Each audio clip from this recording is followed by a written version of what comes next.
మీరు నాకు ఒకటి అర్థం కాలేదు. జగన్మోహన్ రెడ్డి గారు మీకు ఈరోజు ఎమ్మెల్యే అభ్యర్థిగా ప్రకటించారు. మార్గాన్ భరత్ గారు ఎంపీ అయిన తర్వాత కేవలం ఆయన దృష్టి అంతా రాజమండ్రి అర్బన్ నియోజకవర్గం మీదే దృష్టి కేంద్రీకరించారు. తనకు అత్యధిక మెజారిటీ ఇచ్చిన అనపర్తికి ఏం చేశారంటే కూడా ఇప్పుడే ఏమి చెప్పలేని పరిస్థితి.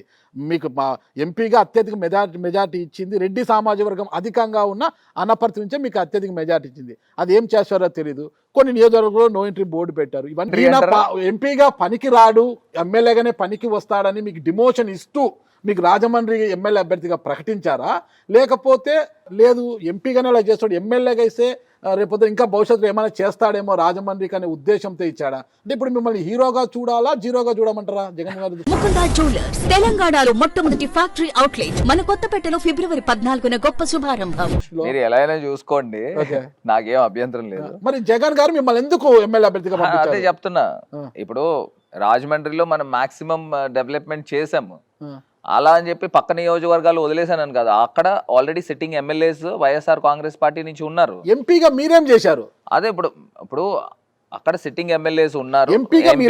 నేను అనపర్తికి ఏం చేశానంటే, అనపర్తికి ఒక ఆర్ఓబి అంటే రోడ్ ఓవర్ బ్రిడ్జ్ ఒక శాంక్షన్ తీసుకుని వచ్చాను. శాంక్షన్స్ అందరూ తెస్తారండి, పురోగతి ఇప్పుడు అది ఆల్రెడీ ఎల్సీ గేట్ ఎప్పటి నుంచో కోరుకుంటున్నారు, అది శాంక్షన్ తీసుకుని వచ్చాము. ఇది కాకుండా అనపర్తి రైల్వే స్టేషన్ కి అమృత్ భారత్ లో 27 కోట్ల రూపాయలు తీసుకుని వచ్చాను. My role is limited. ఇప్పుడు అనపర్తికి అక్కడ ఎమ్మెల్యేలు ఉంటారు, అక్కడ అనపర్తి నుంచి స్టేట్ గవర్నమెంట్ నుంచి వచ్చే ఉంటాయి. కానీ అనపర్తిలో శేషాద్రి ఎక్స్ప్రెస్ అది రిటైన్ చేయించాము, అది కూడా హాల్ట్ తీసేస్తే దాన్ని రిటైన్ చేయించాము. ఇప్పుడు మీకు మేజర్ డెవలప్మెంట్ అండి. ఇప్పుడు బిట్వీన్ దివాన్ చెరువు నుంచి అటు అనకాపల్లి దాకా 6 లైన్ హైవే 5,000 కోట్ల రూపాయలు. అది మొన్న ఈ స్కీమ్లో, దాని భారత్మాల స్కీమ్లో శాంక్షన్ తీసుకుని వచ్చాం. And at the same time green field highway from Khammam దగ్గర నుంచి అది సూర్యాపేటకి వెళ్తుంది. సో ఖమ్మం ద్వారా దేవరపల్లి వచ్చి దేవరపల్లి దగ్గర నుంచి కోరుకొండ, రాజానగరం కాన్స్టిట్యున్సీ కోరుకొండ మీద నుంచి ఏజెన్సీలోకి వెళ్ళి అక్కడి నుంచి భోగాపురం ఎయిర్పోర్ట్కి వస్తుంది. మరి అది నో ఎంట్రీ బోర్డు తీసేశారా మీకు రాజానగరంలో? నాకెందుకు పెడతాడు? అంటే మీరు ఇద్దరు అలాయ్ బలాయ్ అనుకుని చాలా సంవత్సరాలు నాకెందుకు పెడతారు? మార్గాన్ భరత్ గారు రాజా గారు అలాయ్ బలాయ్ అనుకుని చాలా సంవత్సరాలు అంటున్నారు. ఏదైతే కావచ్చు, నాకెందుకు పెడతారు?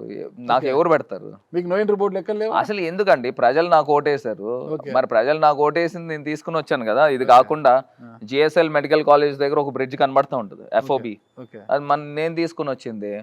అది కాకుండా నన్నయ్య యూనివర్సిటీలో ఖేలో ఇండియా నుంచి 20 కోట్లు తీసుకుని వచ్చాం. 8.5 crores ఆల్రెడీ వర్క్ కంప్లీట్ అయింది, అది మరి నేను తీసుకొచ్చింది. ఇది కాకుండా ఎంపీ ల్యాడ్స్ నుంచి ఒక 4 or 5 కమ్యూనిటీ హాల్స్కి ఇచ్చాం. సో ఎంపీ ల్యాడ్స్ అందరూ ఇస్తారు అనుకోండి, అది పెద్ద నా క్రెడిట్ అని కాదు. సో ఇవైతే మనం మాక్సిమం తీసుకుని వచ్చాను. ఇది కాకుండా PMGSY ప్రధాన్ మంత్రి గ్రామ్ సడక్ యోజనలో ఒక 2 రోడ్స్ ఇంటర్లింకింగ్ రోడ్స్ కూడా తీసుకొచ్చి. ఇప్పుడు రాజమండ్రి అర్బన్ నియోజకవర్గం చాలా అభివృద్ధి చెందిందని అంటున్నారు. మీరు యువత హరిత ప్రోగ్రామ్ ఒకటి చేశారు, కంబాల్ చెరువుని సుందరీకరించారు చాలా చంద్రుగా. మళ్ళీ ఈట్ స్ట్రీట్ అని ఒకటి పెట్టారు, హ్యాపీ స్ట్రీట్ అని ఒకటి పెట్టారు. ఇక్కడ ఎక్కడ వెళ్ళినా కూడా చాలా ఆహ్లాదకరమైన వాతావరణం కల్పిస్తుంది. ఇదంతా కూడా వీటన్నిటినీ కూడా కార్పొరేషను రుడా నిధులతోనే చేశారా, లేదంటే మీరు ప్రత్యేకంగా కేంద్రం నుంచి ఏమైనా నిధులు తెచ్చి గ్రాంట్తో మీరు చేశారంటే మీ సమాధానం ఏంటి అసలుకి? 14th FC 15th FC కేంద్ర నిధులు, జనరల్ ఫండ్స్ మున్సిపల్ కార్పొరేషన్, ఇది కాకుండా అర్బన్ డెవలప్మెంట్ అథారిటీ, ఇది కాకుండా ఎంపీ ల్యాడ్స్. సీఎం గారిని రిక్వెస్ట్ చేసి రాజమండ్రి సిటీకి 125 crores స్పెషల్ గ్రాంట్ తీసుకొచ్చి ఇచ్చారా? ఆల్రెడీ శాంక్షన్ తెచ్చారు. అందులో వచ్చాయా? అందులో నాకు తెలిసి 28 కోట్ల 30 కోట్ల దాకా వాడేం కూడా. 125 నుంచి మీకు వచ్చి మంజూరు శాంక్షన్ వేరు, 30 కోట్లు ఆల్రెడీ రిలీజ్ చేశారు. మిగతాది ఎప్పుడు చేస్తారు? ఇప్పుడు అది వర్క్స్ జరుగుతూ ఉంటే కాంట్రాక్టర్స్ రిలీజ్ చేస్తారు. మొత్తం కూడా వర్క్లు అయిపోయాయి, మొత్తం కూడా పార్క్ గోయింగ్ ఆన్ అండి. ఇప్పుడు మనం వర్క్స్ చేస్తా ఉన్నాం, ఇట్స్ గోయింగ్ ఆన్. ఇది కాకుండా సెంట్రల్ గవర్నమెంట్ నుంచి NRCP national river conservative programme Namami Ganga దగ్గర నుంచి 88 కోట్ల రూపాయలు రాజమండ్రి సిటీకి తెచ్చాం. STP అంటే సీవేజ్ ట్రీట్మెంట్ ప్లాంట్. రోజుకి 80 MLD వెళ్తా ఉంటే 30 MLDకే మనకి ఇప్పుడు ఉంది ఆ ప్రావిజన్. ఇంకొక 60 MLD ఇప్పుడు కంప్లీట్ అవుతా ఉంది. అది మేము సెంట్రల్ గవర్నమెంట్ నుంచి నేను తీసుకొచ్చింది. ఇక్కడ గోదావరి ఎక్కడుందంటే మీ కళ్ళు ఎదురుగే గలగలా పారుకుంటూ గోదావరి వెళ్తుంటుంది కదా.